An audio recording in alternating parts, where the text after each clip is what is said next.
we would like to acknowledge the Wurundjeri people of the Kulin Nation, who are the traditional custodians of the land on which we gather today. We pay our respects to their elders, past, present, and emerging, and we acknowledge that sovereignty was never ceded. Hello, Melbourne! Welcome to Orgasmic AF. Please be aware that this show contains explicit language and explores sensitive themes such as sexuality, suicide, and cancer.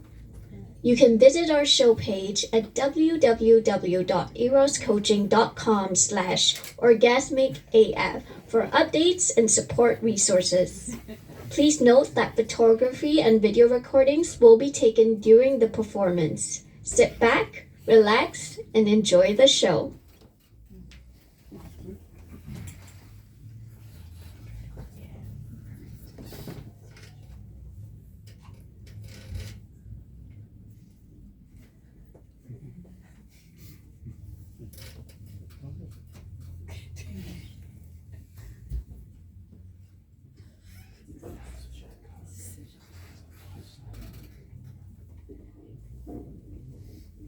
She's just a girl and she's on fire, hotter than a fantasy, lonely like a highway. She's living in a world and it's on fire, filled with catastrophe, but she knows she can fly away. Oh, she got 4 feet on the ground and she's burning it down.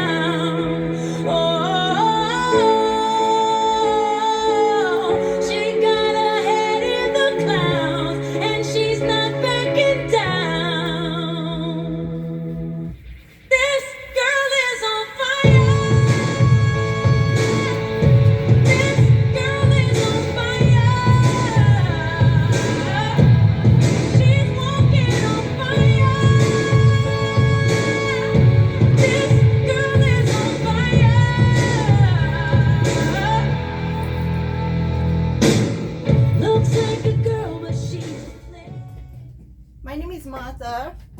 That's Dr. Martha Tara Lee. I'm a relationship counselor and clinical sexologist. You can find me at eroscoaching.com. Woo!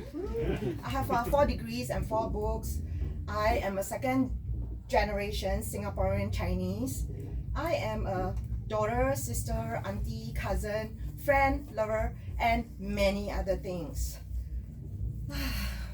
How is everyone? So when you're a counselor, you want your clients to get stronger so that they can spread their, become independent and then spread their wings. When you're a sex and relationship counselor, which I am, you want your clients to be able to spread their love. So people think my work is about helping people to spread their seed. That's the government's job. I do so much more than that. I help people to spread whatever they want to spread. Their lips, kiss better, give better blowjobs, and occasionally, if I'm lucky, I get asked what to do after they spread their butt cheeks. People always ask if I'm really a sexologist. Yes, I am. So I decided to do stand-up comedy last year because why not stand up? Instead of talking about standing up while sitting down. Perform. Break, perform. Instead of talking about performing. And maybe, blow your minds. Instead of running yet another blowjob workshop. But mostly because surely swallowing rejection is easier than swallowing. So let's get to know the audience. I can actually hardly see. Yeah. How about you here? How about me?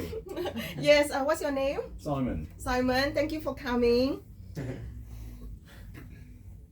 What? Yes.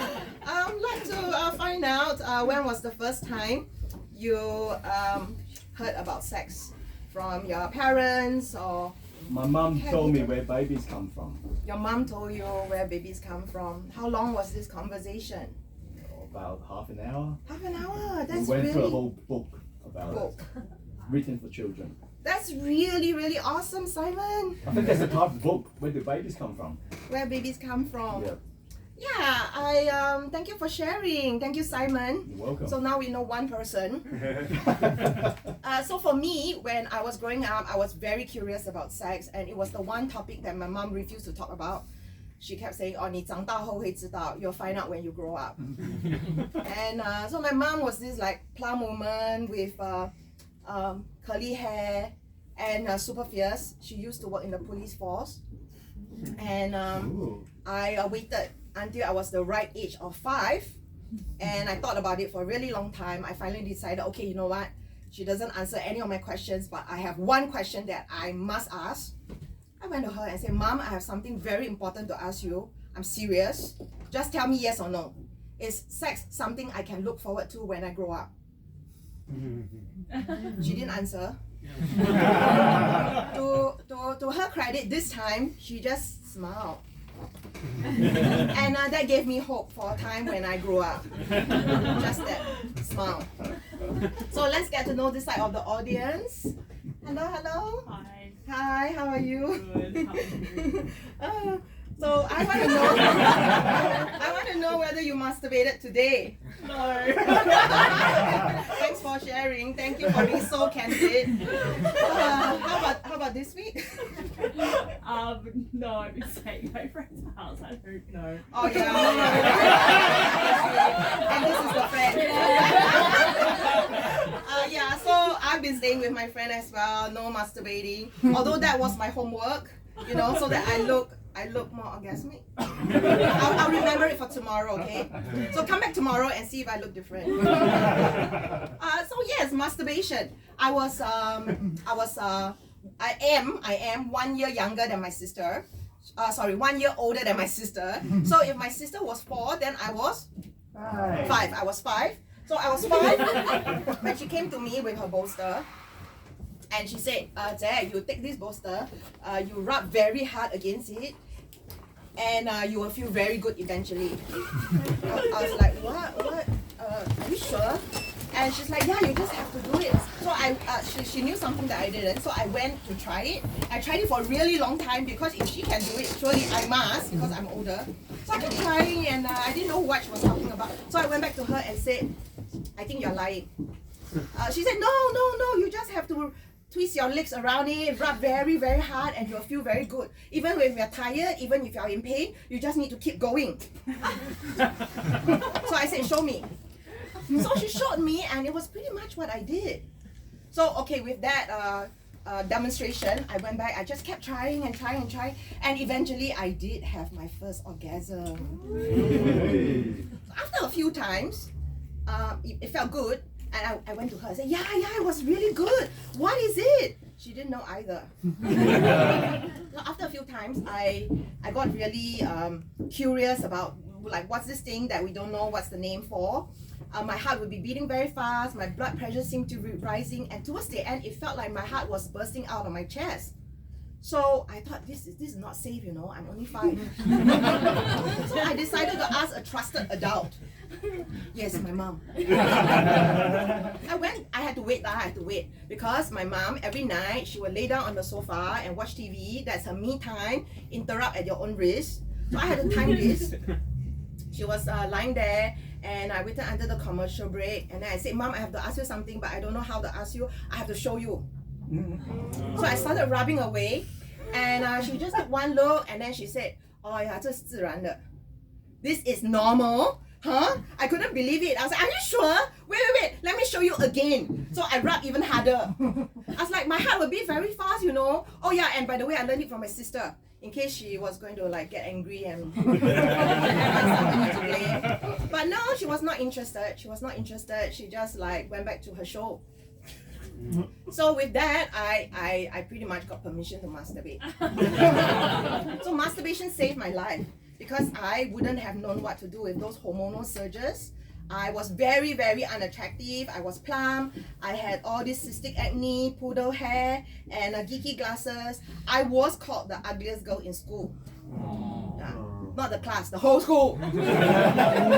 I didn't have my first boyfriend until I was 19, and I didn't have penetrative sex until the eve of my 21st birthday. So talking about first time sex, I want to know whether you had a positive first time sex experience. Positive? Positive? Good? Okay, it's just like maybe 1/5 of you. That's good. Okay, how about negative? Like, oh my god, I don't even want to think about it. Okay, less, 3. Okay, how about neutral? What was that? I don't even remember. Okay, more. It's so long ago, right? Time flies, like, you know. Yeah, good. So everyone's here now. Yay! Okay. Speaking about first time sex experience, did you know that Australians, the average age of losing their virginity is like 17? Yeah. And for Singaporeans is 18 to 19. So you can have some kind of a reference to when you lost your virginity. We're not going to go into that too much, but let me share my story. So I had a very, very empowering first time sex experience. It was beautiful. We had this thing called base 1, you know, kissing, and then base 2, boobs, and then base 3. When they got to my genitals, stimulated me over underwear, and then the entrance of my vagina. And then I was like, what are you doing? And he's like, oh, you need to make friend with my hand. I was like, why? Oh, otherwise there'll be problems. So over the weeks and months, not knowing better, we practiced introducing his finger to my vagina. So we did it over underwear, then without underwear. And then proceeded to digital penetration, which is 1 finger and then slowly 2 fingers.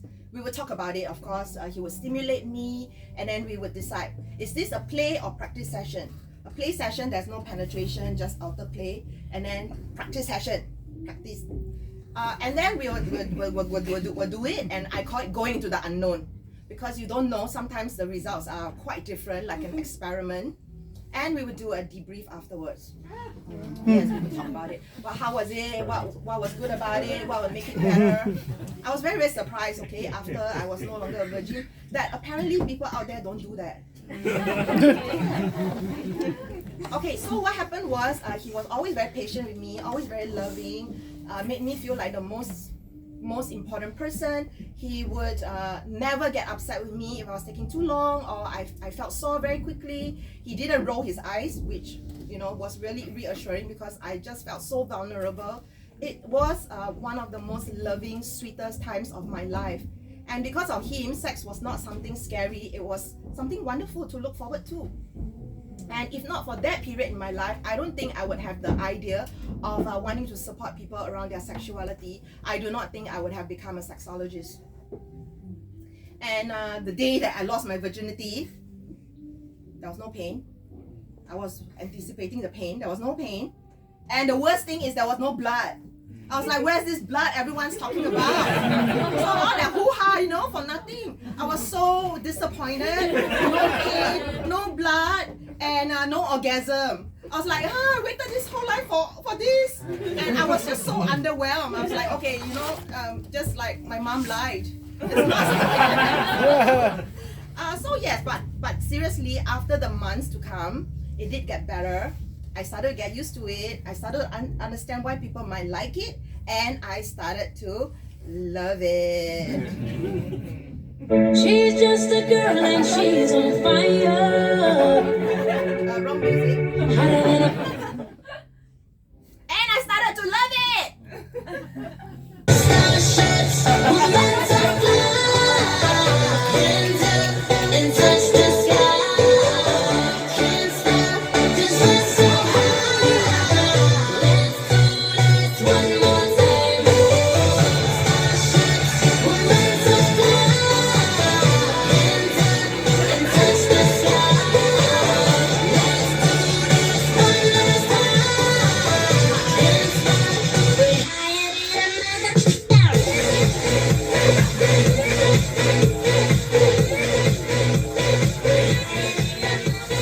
Sexologist, I work with people with all kinds of sexual difficulties, people who cannot have sex, don't know how to have sex, or have difficulties around sex. So over here, very small, but I have these emojis for you to guess what kind of sexual difficulties I work with clients around. So you ready? I'll help you, okay? Red race car. Red race car, very fast. Yes, premature ejaculation. Too fast. What about this? Not this. Yes, cannot come. So good. That's why I got the first score.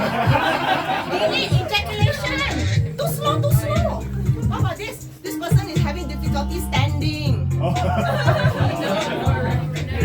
dysfunction. Okay, everybody say it together. Erectile dysfunction. Wow, Australia, you impress me. Okay, how about this folder? This folder cannot open. Vaginismus. Okay, this is what I specialize in. Vaginismus is when the person with vagina has difficulties relaxing. How about this? This person is doing this cross arm. No way! Fuck off! What is this person saying? Consent? Assault? No. This person doesn't want to have sex. Low sex drive, sexual aversion. Very good. Okay, last one. Ready? Last one. Grimacing face. Pain. Everybody got it. So good. Good. Do you like my game? Okay, so in my work, it's not just giving people information, although that's what I do a lot of, just blah, blah, blah, give them information. When they go back and practice it, it becomes something that they know for themselves, embodied knowledge. When you know something and you practice it, it becomes a skill. You actually know what you're doing, you stop thinking about it, and then this is when you develop sexual confidence. Only people who are confident can be, in my opinion, playful, creative, experimental around sex. That's what I think. Okay, so I do want to share with you that a little personal story. So I am somebody who is very, very sensitive, and I have had partners who stimulate me too hard, and I would tell them softer. Softer. After 10-20 times of telling them softer, slower, and they do whatever they want anyway, I would just be like, fuck it, just do what you want. And I would be lying there with so much rage and anger. So when I went to sex school, and they talk about the importance of communication, and then I got angry, I snapped, and I was like, I did tell them, but they did whatever they wanted anyway. And then my classmates were shocked, and then they said, how about being more specific? Yeah, so I tried it. 50% softer. How they know the difference between 20%, 39.9%, I do not know, but apparently it works. It works. So this is the issue with communication. We have to be specific as well. So when it comes to being a sexologist and having all this expertise, I do want to open up the floor to answering some of your questions. So do you have any questions for me? I do have some questions that I got earlier from the front. What's the most common issue that you see in your clients? Yeah, thank you for that. What's the most common issue I see with my clients? So I work with clients with all kinds of sexual issue because I'm somebody who gets bored easily. I feel that it is not fair to only work with females, people with vaginas, like myself, because how can I say I love helping people when I don't work with all genders. So in my work, actually in Singapore, where I come from, the most common issue is actually vaginismus, which is when the vagina shuts down, making penetration difficult or impossible. I work with a lot of people with inhibited sexuality, where for some reason or another, they just don't feel comfortable, they can't do this or that. Yeah. And any other questions? Is there a common pattern for people that have inhibited sexuality? Common pattern, lack of sex education, lack of sexual communication with their parents. It could also be cultural, how sex is imposed onto us as something that is dirty, disgusting, that nice people don't talk about. I don't think that's true, because I think I'm quite nice. Okay, one last question from the floor. Didn't Lee Kuan Yew, how did they operate with Lee Kuan Yew in the old days? In the old days, okay. When he was around, he was a pretty strict sort of guy. Yeah, he was strict. Rest in peace. Okay, he wanted to give it to them, the Malaysians, because we were thrown out of Malaysia. That's the rumor. And it was really about no money, no talk, typical Chinese. And so he clamped down on the media, And so there was a lot of rules that were imposed, such as no marching, no parades, no protests, and there's a lot of media censorship that still goes on, by the way. Then no sex. So I don't get the opportunities that my colleagues get in Australia, US, or even the Philippines. Because even though Philippines is a Catholic country, they actually don't have that strict a governance, being a bigger country. So yeah, I have a harder time from Singapore. That's why I'm here, to do my show. Thank you everybody for participating. If you want more questions answered, come back tomorrow. So yeah, as a sexologist, I work with all kinds of people with all kinds of sexual issues, as I mentioned. These are some of the things, and I want to talk with you about some erection jokes. Are you ready? Yeah. So I have some erection jokes. You have 3 tries. So what's harder than an erection? First one. Making someone come. Yes, what's harder than coming? Okay, what's harder than erection? Getting one. Okay, second try. What's harder than an erection? Once you get it? Keeping it. Yeah, losing it! So hard! And third one. Okay, this is a different answer. What's harder than an erection? Get another one. Another one? Okay, how about life? Life is so hard! Okay, I don't know how funny those jokes are. I don't know how outstanding they are, but thank you for being such an understanding audience. I don't think I'm very funny, but I started to do stand-up comedy last year, and a friend of mine said, Martha, why don't you pull everything of what you know and who you are into a one-hour show? And I thought about it. I was like, yeah, you know what? I think I can do it. Yeah.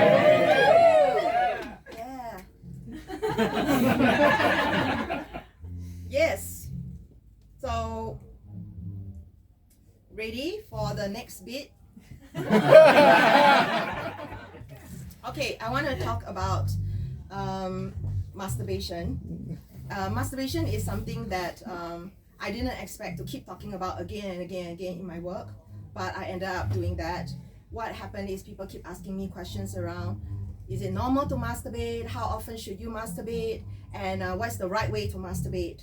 I didn't know this, but I ended up teaching and advocating about masturbation so much. Yeah, because after all, why not? M for masturbation, M for Martha. Martha for? Masturbation. Yes.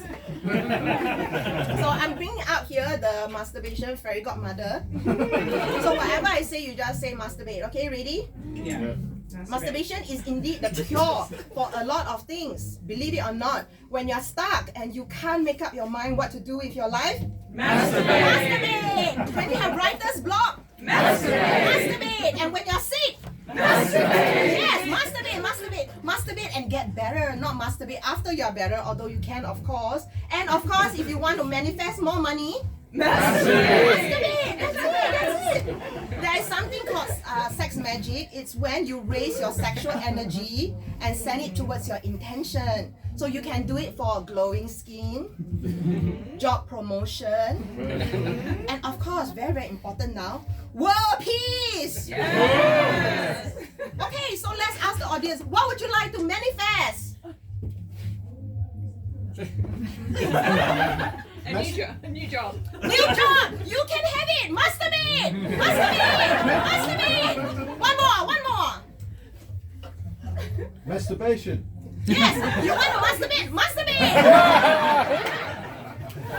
No, but seriously, I didn't believe in this when I heard about sex magic and all that. This is one of those things you just have to try. Okay, so I can't really go for a lot of training in Singapore, so I do it when I'm in the US and of course Australia.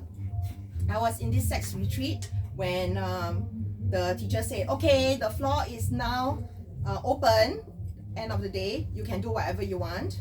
And there was a masturbation circle led by me. So I went, I want to run a masturbation circle. I want to send the energy to my mom who has stage 4 breast cancer. And so in masturbation circle, what we do is we all stay on yoga mats. We all masturbate on the mats. We don't have sex with each other. We just raise our sexual energy and then send it towards our intention. So that was pretty much what we did that day. And the next day, what's interesting is my colleague came to me, my senior came to me, and then she said, Martha, I'm so sorry I missed your masturbation circle yesterday. I really wanted to be there. I was like, it's all right. And she's like, oh, don't worry, but the next time I masturbate, I'll send it to your mom. I was like, oh, okay, thank you. She's like, oh, yeah, that's fine. I never waste an orgasm. So yeah, never waste an orgasm. How about sending it to something or someone? Now that you know about sex magic, send it to me. But seriously, when I heard about sex magic and all these things, I didn't believe it. So I sent it to myself, and I really did feel a difference. Try it.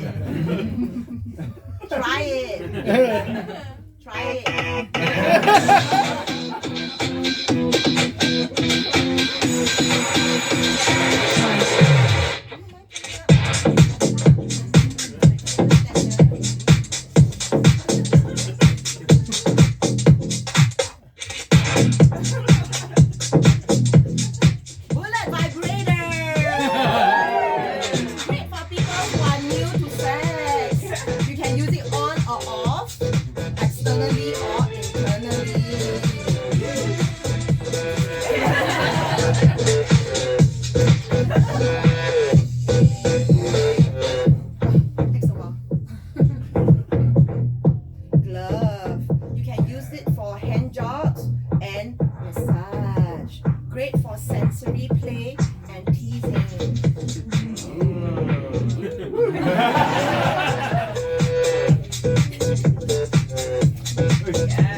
Depending on the length and the material, it can actually feel like a massage. Try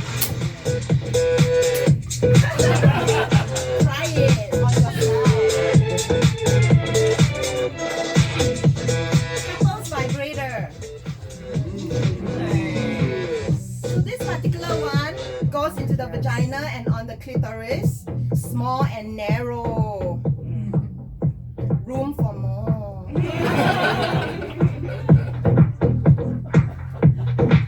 Male masturbator. This particular one has different vibration and temperature control. It varies the way you stimulate yourself.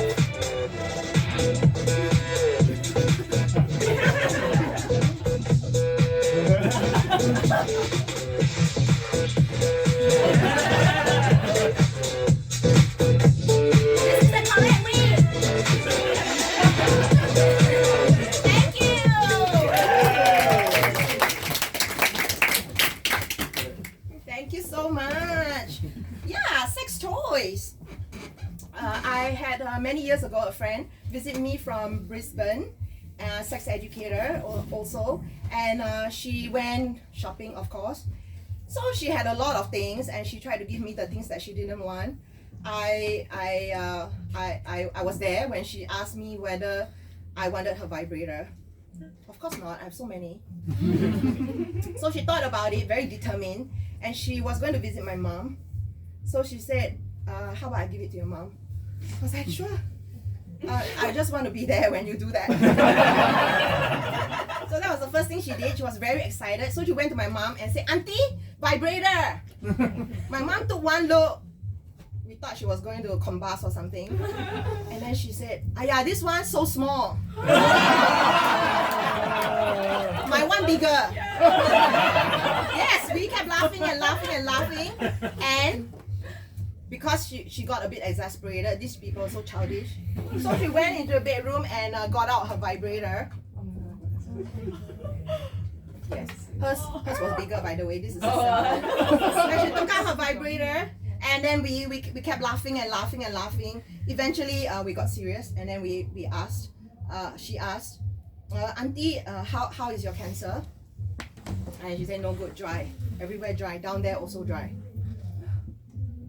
And then she asked, do you and uncle still have sex? And she said, no, her father said cancer, better not. Rest, need to rest. Okay, then my friend asked, do you have lubricant? Because you know lubricant can help. And she's like, yeah, I have lubricant. So she took out her bottles and bottles of oils and lotions, but no lubricant. So then I tried to help my friend. I said, no, lubricant. As if saying it louder will help. But no lubricant. So that's when I said, okay, Ma, I'll get you some. That day I learned more about my mom than I ever did my whole life. First, I learned that my parents were still having sex until her breast cancer relapsed, which gives me hope for a time when I grow up. Be as old as her. Two, she's open-minded, sex positive, she has her own vibrator, great for her. Number three, her vibrator remains bigger than mine. How about cancer? Any of you know of people who have cancer? Pretty much, I think all of us know of someone with cancer. If any of you say you don't know anybody with cancer, think about it tonight. I'm sure the answer will come tomorrow. Okay, so yeah, my mom had cancer when I was 19, and she went in for a biopsy. When she came to, they removed one of her breasts. Yes. So imagine going in for what you think was a checkup to they removing her breast. So my sister and I went to visit her in the hospital where she was vomiting and crying at the same time. And it was really traumatic to see her in that situation. And growing up, my mom would always walk around the house naked. We'll walk around the house naked, and being kids, we will be like, shame, shame, shame, you have no shame. And she would be like, 这是我的家，你们是从我身体来，我不需要害羞。This is my house. You came from my body. I have nothing to be embarrassed about. Wow, that was my mom. But after that surgery, no, she would take a cloth, towel, and then she would cover where her scar would be. Not the rest of her body, just the scar, as if seeing that would traumatize us. But no, I never saw her naked for many years after.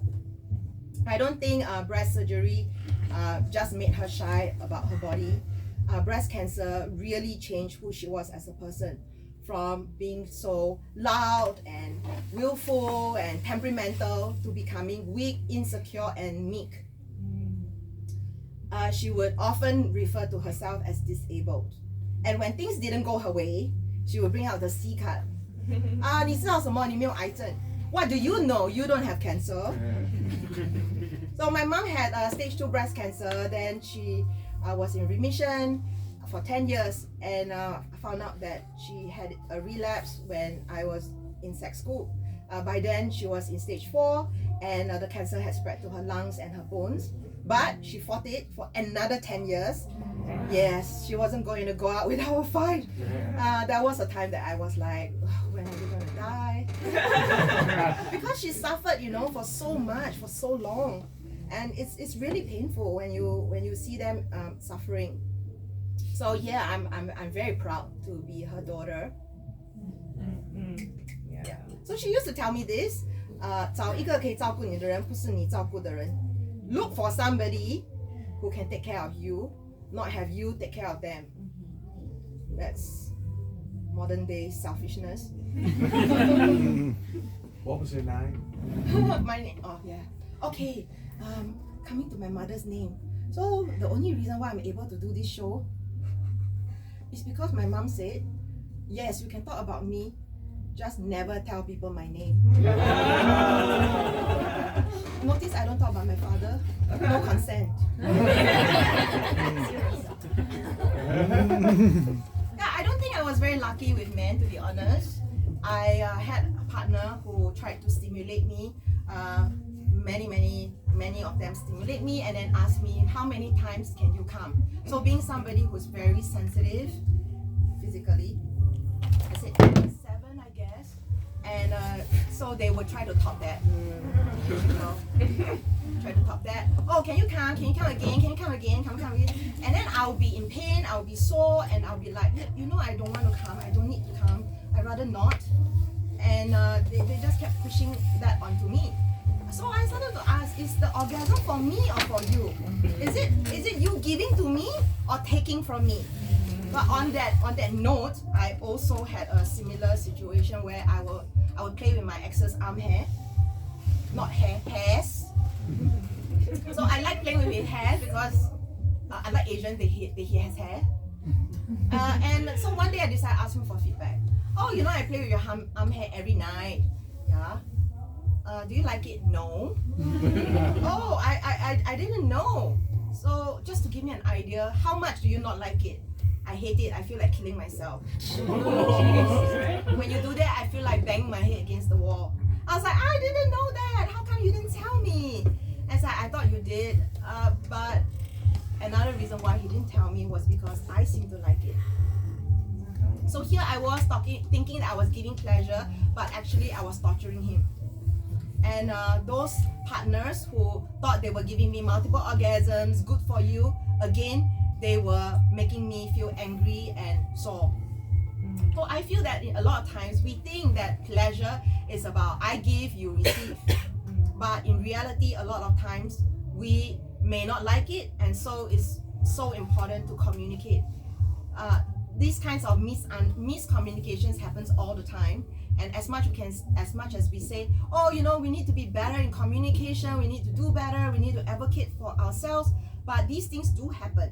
So we need to be creative and find different ways to get through to our partner, whether it's texting or emailing them or writing a letter to them.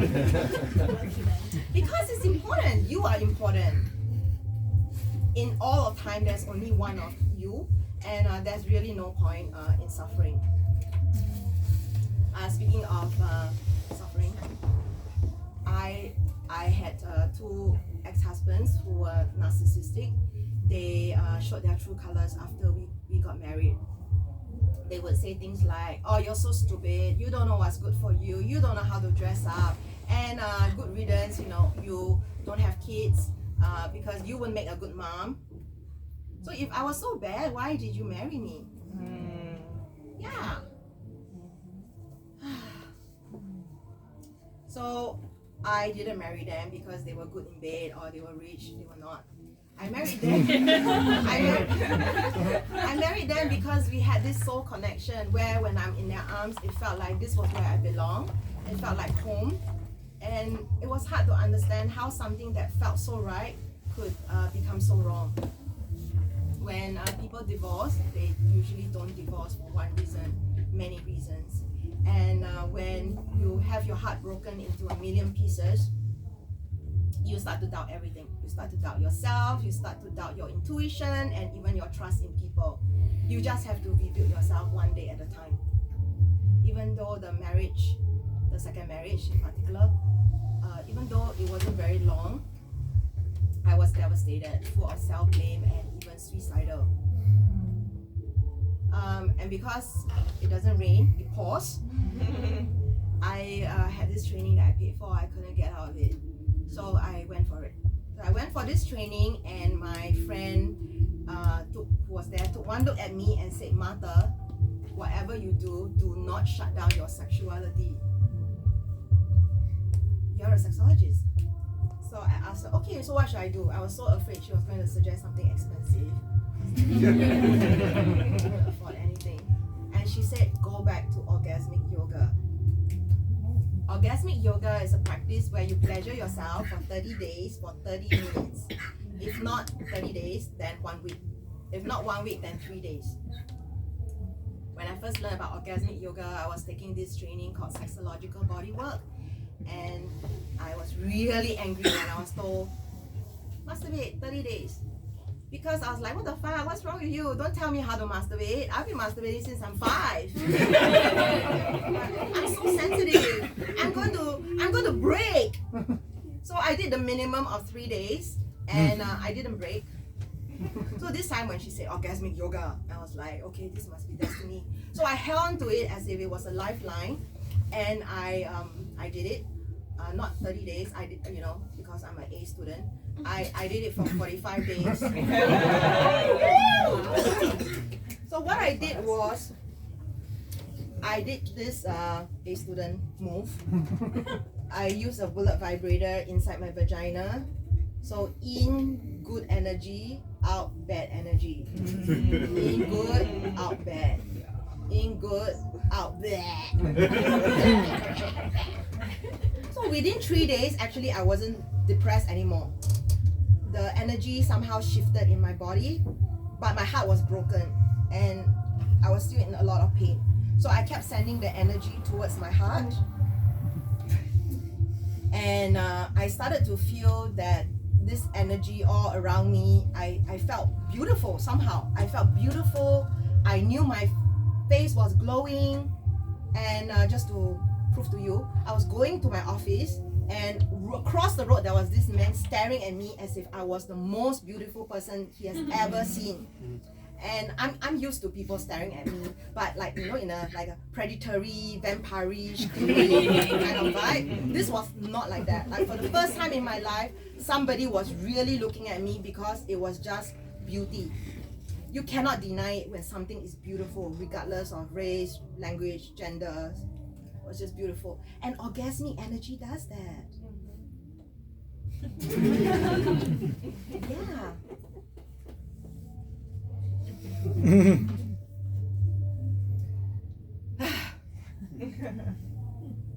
So as a so in my work as a sexologist, you work with a lot of people, and the divorce really did affect me so much. I had my heart broken. I could say I hate them, but I know, being a coach myself, I had to take ownership for my part in it.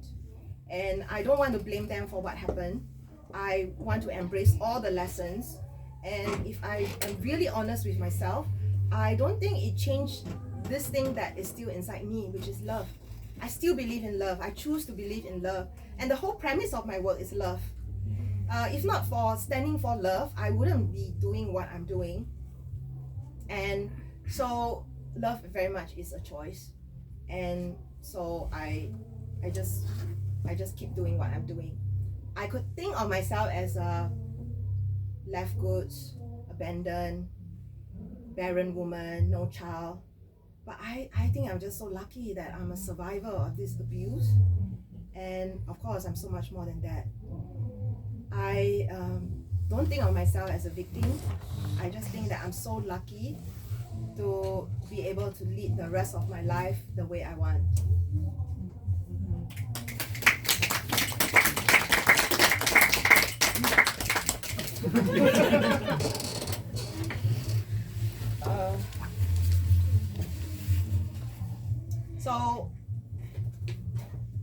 So in my work as a sexologist,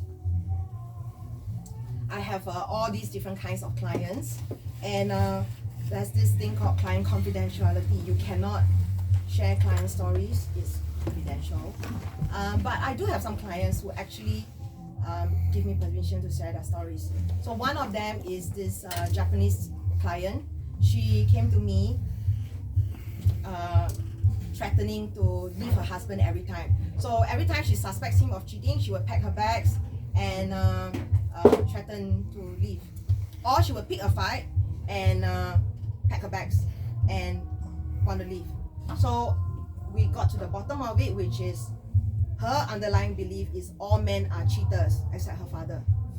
And because she married a man who is going to cheat, undoubtedly going to cheat, so she might as well leave him. So this constant urge to pack her bags. And so we came up with this statement because she believes that good men don't cheat. So we came up with this statement, good men, I see good men at every turn. So being Japanese, oh, what does that mean? And it's like, it means you turn around, you see a good man, then you turn, you see a good man, then every time you turn around, you see a good man. And she's like, Mata-san, is it possible? And I was like, I don't know, you have to try, because at this rate, you are headed for divorce. Because we had some inroads with affirmations, so she decided to give it a try. So the next time she came in, she looked completely different, she was glowing, and I keep talking about the glow, not just Asian glow. I think you glow when you transform, and there's a shift in the energy. So yeah, she was glowing, and then I asked her, what happened? Like, what happened? I knew something good happened. And she said, yeah, I see good men at every turn. It's like, yeah, but how? And she's like, well, I was at Starbucks. As if Starbucks was the answer. And I was looking at this man. He was waiting anxiously. And for some reason, I just kept looking at this man. And suddenly, a woman came with a baby in the arm. And they talked for a while. They looked at baby, laughing, and then they went off. I was like, okay.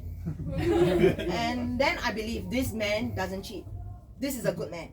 After that man, I see good men everywhere, Mata, everywhere. As far as I know, they stayed together and they have at least a child. So yeah, be very, very aware of how your thoughts manifest your reality. When she changed what she fed herself, things started to change for her. So similarly, I have another client with vaginismus. So vaginismus is a condition that happens, I mentioned, when the vagina shuts down, making penetration difficult or impossible. So this particular client with vaginismus, she came in different from the other ones. She kept saying, I must fuck. I need to fuck. I was like, okay. So I must fuck, I need to fuck every session. And it's so different from the other clients. So so we decided to work with her statement, and we brainstormed how could we make it a more positive statement from desperation to more positive. And she came up with, I need to fuck. I can fuck. I am fucked. I am fuckable. That's all, like, okay. And she was like, okay, Mata, I actually don't know how to come up with a statement for something that I've not experienced. Can you tell me what I need to look forward to? Because I've not had sex. So I said, yes, I can tell you what sex means for me. I can tell you what you can expect. But really, it's more important what I want for you. Sex is something that it can be fun, funny, wonderful, beautiful, amazing, yummy, juicy, delicious. And she thought about it and she's like, how about I'm fuckalicious? Fuckalicious. I was like, yeah, that's it, I'm fuckalicious. So we kept laughing and laughing and laughing. And fuckalicious is so much more than fucking, as you can imagine. It's an attitude, it's a way of life, and it's aspirational. I would want nothing more than for all of you to be fuckalicious. Just like her. Just like her. Speaking of fuckalicious, ready? We want to talk about how you can be fuckalicious. So in orgasmic yoga, which I mentioned just now, it's a practice where you turn into your body. You use your body as if it's a laboratory or playground. You play with your body. Don't be afraid of your body. Treat it like experimenting, laboratory. Back in ancient times, people didn't have electronic devices. They were so in touch with their bodies, turning inwards. So in orgasmic yoga, these are the tools. Pelvic floor squeezes. Playing with your pubiococcygeus muscles, right? Then there's breath, the way you breathe, the way you move, the way you touch yourself, the sounds you make. So overarching these 5 elements, we have your intention, sex magic. So orgasmic yoga is really playing with your body, using all these different elements, and it's really not as scary or difficult as you think. So let's try an exercise where you get to practice now, not tomorrow. I know you're not gonna do it when you leave. Okay, let's try. So let's do a sound exercise. Okay, if you don't want to do it, never mind. Just watch your neighbor do it. Okay, sound exercise. So the sound exercise is I do ooh, you do ah. Ready? Very simple. Ooh. Ah. Good. Okay, now we're going to go louder and louder. Ready? Ooh. Ah. Ooh. Ah. Ooh. Ah. Ooh. Ah. Now advance. Because of course, I don't just teach basic stuff. That's for amateurs. Ready? So we do ooh ah together. Okay, together. Okay. So Ooh, ah, ooh, ah, ooh, ah, ooh, ah, ooh, ah, ooh, ah, ooh, ah, ooh, ah. Okay, some of you are coughing already. Okay, don't worry. Okay, take a deep breath. And notice what you're feeling. Anybody feel anything? Nothing? Okay, maybe you feel a little bit warm or tingling or like something moved. Yes. So that's playing with sound. Playing with your body is not that difficult. I rather that we get in touch with our bodies, play with sound, rather than depend on sugar, drugs, alcohol, caffeine, gluten, whatnot. Don't be afraid of your body. Orgasmic yoga certainly changed my life. And you might be wondering, okay, we've been talking about Martha's life, Martha's clients. Why is she here? So I'm very sensitive. I'm an empath. I'm an introvert. I am doing this show because I want to inspire people. Sex is something that I feel is really important. It is, I feel, something that a lot of people struggle with because it almost seems to block us from being able to live our lives fully. So supporting people to live their lives fully, including their sexuality, is something that's important. I just happen to focus on sex. To me, sex is so many things. It can be fun, it can be funny, it can be beautiful, playful, creative, amazing, also sacred. And of course, sex can be scary, silly, uncomfortable, awkward, painful. There's so many things. But just like anything, it's a relationship that you have. Pay attention to it, shed light on it, nurture it, grow it, so that it can blossom. And you get to decide what kind of relationship you want with sex. It's something that you have a choice in, being adults. So yeah, stop blaming your government, parents, culture. People with information have the knowledge, have the resources, and then they become confident, and then they can be creative and playful and fearless around sex. So I would want nothing more than for all of you to be that way. I think of sex as the last frontier of being an adult. You get training in pretty much everything else, just not sex.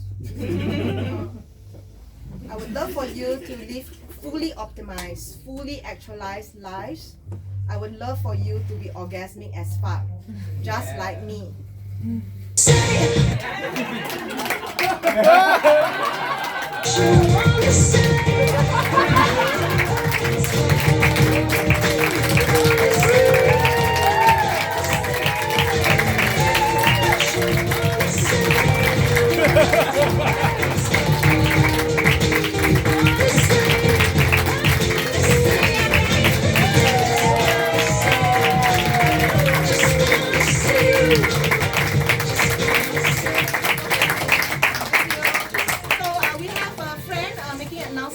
Show.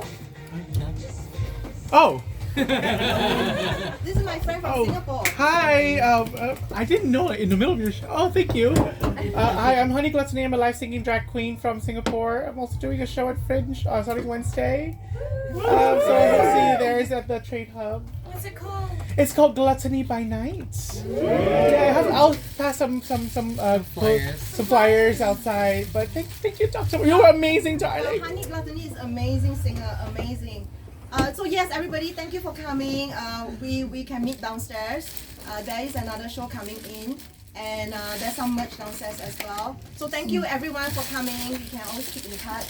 Thank you.